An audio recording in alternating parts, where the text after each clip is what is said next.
ಕಾರ್ಯಕ್ರಮಕ್ಕೆ ಬಂದವರೆಲ್ಲ ಬಹಳ ಡಿಫ್ರೆಂಟಾಗಿ ಏನೇನೋ ಮಾಡ್ತಾ ಇರ್ತಾರೆ. ನನಗೂ ಒಂದೊಂದ್ಸತಿ ಅನ್ಸುತ್ತೆ ನಾನು ಏನಾದರೂ ಡಿಫ್ರೆಂಟಾಗಿ ಮಾಡಬೇಕಲ್ಲ ಅಂತ. ಏನು ಮಾಡ್ಬೋದು? Just give me one example. ಏನಾರ ಮಾಡಿ ಅಂತ ಟ್ರೈ ಮಾಡಿಬಿಡ್ತೀನಿ. ಬಾಡಿ ಏನಾದರೂ ಬೆಂಡ್ ಮಾಡೋಕ್ಕೆ ಸಾಧ್ಯ ನಾನು ನೋಡ್ತೀನಿ.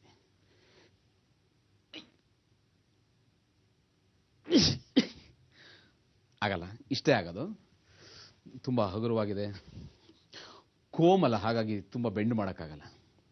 ಆದರೆ ಮನುಷ್ಯನ ಬಾಡಿ ಎಷ್ಟೊಂದು ಫ್ಲೆಕ್ಸಿಬಲ್ ಗೊತ್ತಾ? ಇವತ್ತು ನಮ್ಮ ಶಬಾಷ್ ಇಂಡಿಯಾಗೆ ಅವರು ಬಂದಿದ್ದಾರೆ. ವಿಜಯ್ ಕುಮಾರ್ ಅವರು ತಮ್ಮ ಬಾಡಿನ ಎಷ್ಟು ಫ್ಲೆಕ್ಸಿಬಲ್ ಆಗಿ ಇಟ್ಕೊಂಡಿದ್ದಾರೆ ಅಂದರೆ, ಅವ್ರು ಹೇಗೆಲ್ಲ ಓವರ್ ಆಲ್ ಬಾಡಿನ ಬೆಂಡ್ ಮಾಡ್ತಾರೆ ಅಂದರೆ ನಾವು ಇಮ್ಯಾಜಿನ್ ಕೂಡ ಮಾಡ್ಕೊಳ್ಳೋಕೆ ಸಾಧ್ಯ ಇಲ್ಲ. ಅವ್ರ ಬಾಡಿಲಿ ಬೋನ್ಸ್ ಇದೆಯಾ ಇಲ್ವಾ ಅಂತ ಡೌಟ್ ಆಗುತ್ತೆ ರೀ. ವಿಜಯ್ ಕುಮಾರ್ ಅವರು ಮಾರ್ಷಲ್ ಆರ್ಟ್ಸ್ ಕಲ್ತಿದ್ದಾರೆ. ಅವರ ಬಾಡಿ ಬೆಂಡಿಂಗ್ಗೆ ಅವರೇ ಗುರು. ಟಿವಿನಲ್ಲಿ ನೋಡ್ತಾ ನೋಡ್ತಾ ತಾನೇ ಅಭ್ಯಾಸ ಮಾಡಿಕೊಂಡು ಅದನ್ನು ರೂಢಿಸ್ಕೊಂಡ್ಬಿಟ್ಟಿದ್ದಾರೆ. ಕಾಲಿನ ಬೆರಳಿನಿಂದ ಬಾಟ್ಲನ್ನ ತಗೊಂಡು ಕಾಲನ್ನ ಕತ್ತಿಗೆ ರೌಂಡ್ ಹಾಕಿ ಬಾಟ್ಲನ್ನ ಬಾಯಿ ಹತ್ರ ತರೋದಕ್ಕೆ ಸಾಧ್ಯನಾ? ಒಂದು ಮಿನಿ ಟೆನ್ನಿಸ್ ರ್ಯಾಕೆಟ್, ಅದರಲ್ಲಿ ತನ್ನ ಬಾಡಿನ ಒಳಗಡೆ ನುಗ್ಸೋದಕ್ಕೆ ಸಾಧ್ಯ ಆಗುತ್ತಾ? ಹೀಗೆ ಒಂದ ಎರಡ ವಿಜಯ್ ಕುಮಾರ್ ಅವ್ರ ಚಮತ್ಕಾರ. ನನ್ನಿಂದ ಇನ್ನು ಹೆಚ್ಚಿಗೆ ಏನು ಹೇಳಕ್ ಸಾಧ್ಯ ಇಲ್ಲ. ಬನ್ನಿ ನೀವೇ ನೋಡಿ ಅವರ ಚಮತ್ಕಾರನ.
ವಿಜಯ್ ಕುಮಾರ್, ನೀವು ನಿಜವಾಗ್ಲೂ ನಮ್ಮ ದೇಶದ ಹೆಮ್ಮೆ.